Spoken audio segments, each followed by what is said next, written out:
almost 50 years ago, the citizens of St. Louis, the city, the federal government got together and completed, by dropping the keystone in one of the most world-renowned public sculptures and one of the greatest engineering marvels in the world. This meant a lot to St. Louis, and it took a lot of vision, a lot of fortitude, a lot of perseverance, mostly perseverance. But then we let the administrative boundaries of the National Park Service and the city, Missouri, Illinois, this, that, the other thing, kind of interfere with this. In fact, they were a mismatch for Eros Aaron's vision, which was all about, we're here because the river's here, and we should be seeing the river. We should be able to get to the river. Instead, we locked it on an island. We put it in a cement bubble wrap. So you can't get there from there very easily, and you can't get there from there very easily. There's got to be a different way. What is that way? Well, I've been watching. My first summer job was at Broadway and Olive when I was 13 years old. My first job out of law school was at Broadway and Olive when I got out of law school. I did see the keystone come down the arch.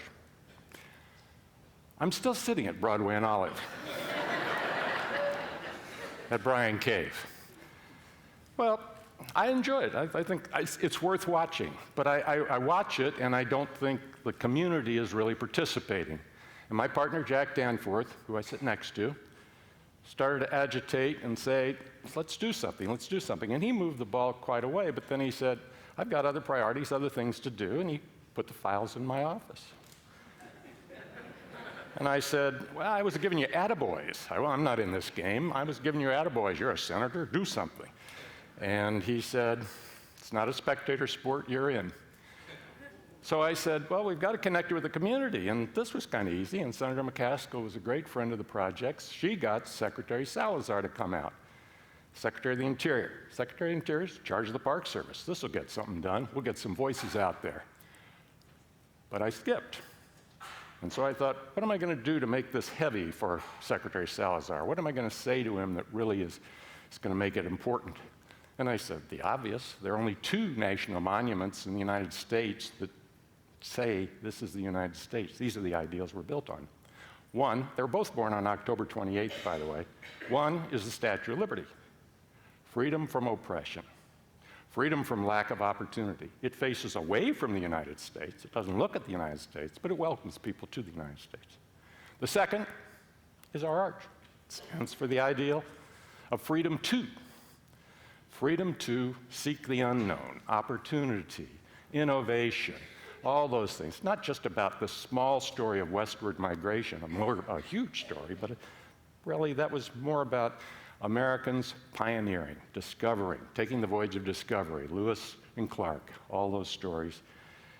So it's a big, big story. So I'm all prepped up, and I'm prepared to him to say, and look at this. We're twice as big as the other one. And our idea is twice the size of that one. So let's get after it. Well, he came to St. Louis, and he signed on. He said, by golly, we've got to connect the arch to this community. We've got to make it happen. He walked the grounds. Everybody was happy, and we were all charged up. But bad news. This was on July 10th, 2009, that he came and made these declarations. But only 2 days before,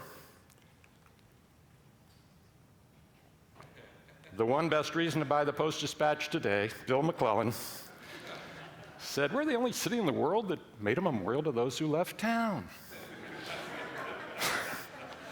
And I said, this is going to be a bigger battle than I thought it would be.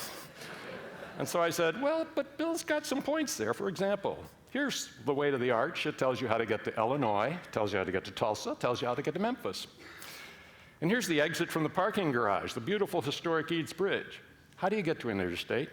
Not how do you get to Forest Park, how do you get to Coquille Mountains, how do you get to Laumeier, how do you get to the Missouri Botanical Garden, how do you get to the confluence, how do you get to all of these great attractions? No, it says right to all interstates. That's almost like it's a metaphysical right to get out of town. So we have to work with this. We have to work with this. And then I say, what's going on here? Congress calls this a memorial. Now, this isn't a memorial. This is a monument to the future, the monument to the unknown. And then the National Park Service calls it a unit. A unit.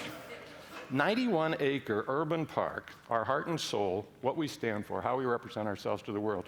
We're a unit. Something wrong here. And that's what's wrong here. Now we're looking at it. It's a beautiful thing, but how do we fix it? A design competition.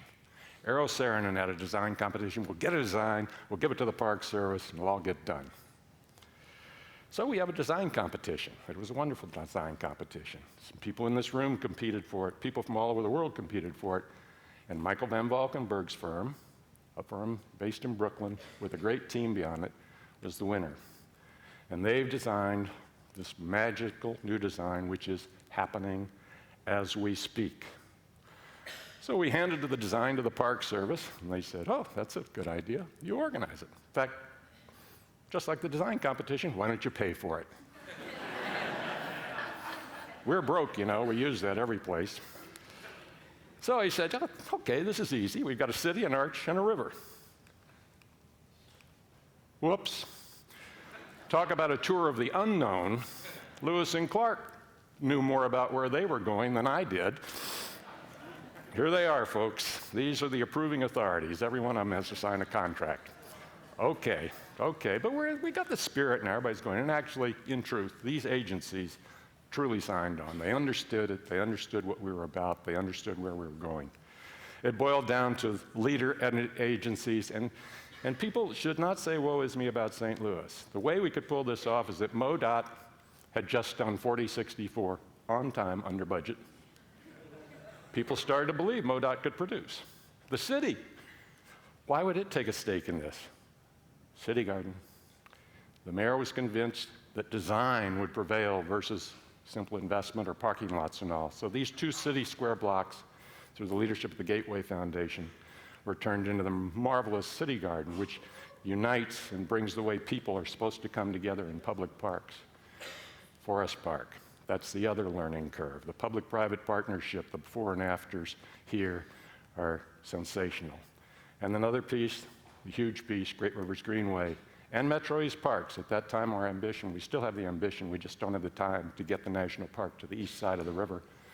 These 2 park districts and trails districts that are all designed to connect, connect, connect. That's what they're about, connect, connect, connect. We're on our side. Money, whew. There we are to that nettlesome question again. Well, this is when the citizens of St. Louis City and St. Louis County really turned to. April 3rd, 2013, and this is extraordinary. 30% of the money of this Parks and Trails tax is devoted to a national park. Believe it. This is the first time in America that's ever happened. Why? Because we sense that this arch is us, it's our opportunity to express ourselves. It's big, we should be connected, we should be able to go to it. That still left a big hole. How do we get to the next few hundred million? Private philanthropy. $210 million has been raised so far, of the $250 we will get.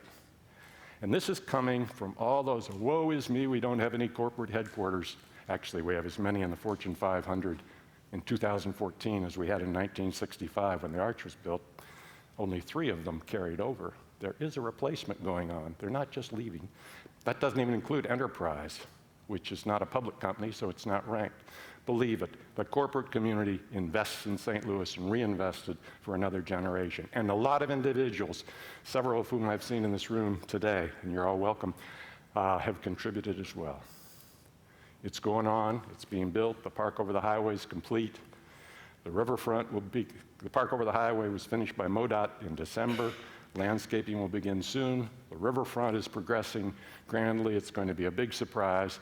People think about the park over the highway, though, and they think about this new museum, which will now lie west of the arch, between the old courthouse and the arch, and it's going to be gorgeous and transparent. You'll look back, and you'll see the old courthouse instead of highway signs telling you how to get to Tulsa and Memphis and Illinois. That scene can be seen today. It's really a wonderful scene. And the riverfront will be done, people know that. And the arch garage is going down to reunite the arch with Eads Bridge. That will give us such a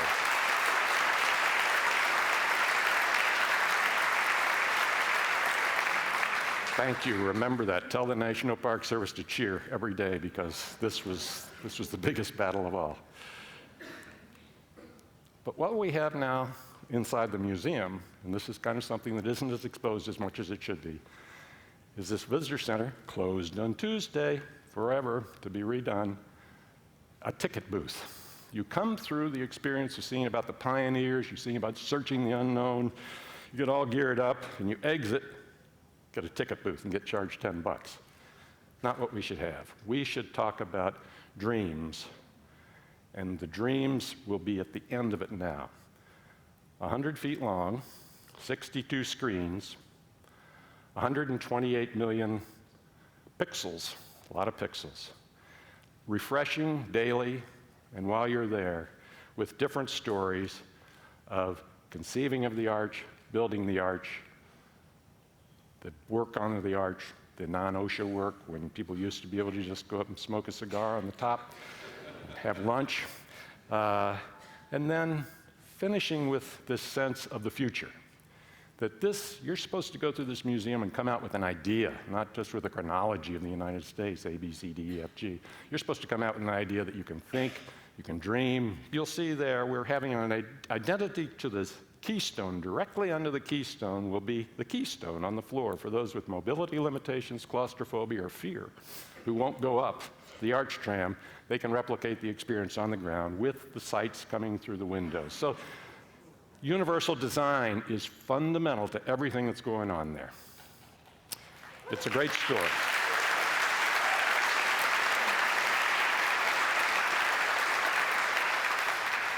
So we say to ourselves, boy, have we done something. This is everybody's dream, everybody's in. And then some people say, well, maybe we don't share your sense of fun and future at the arch. Let's think about Percy Green. Remember when the arch was being built, 1965? Maybe that's what we think of the arch. It's a great story. Percy Green, with all sorts of wonderful diversionary tactics, scaled the arch to make the point that minorities were not represented in the workforce or in the ownership of the contractors. The opportunity was not there. Stunning point, which has had a great deal to do with American history, actually. And moving forward to today, I think you will see, and we're open for testing, that our contractors are hammered every day for proper representation at the workplace. And on the riverfront, right now, 52% of the firms with contracts, 52% of the dollar amount, are women and minority-owned companies.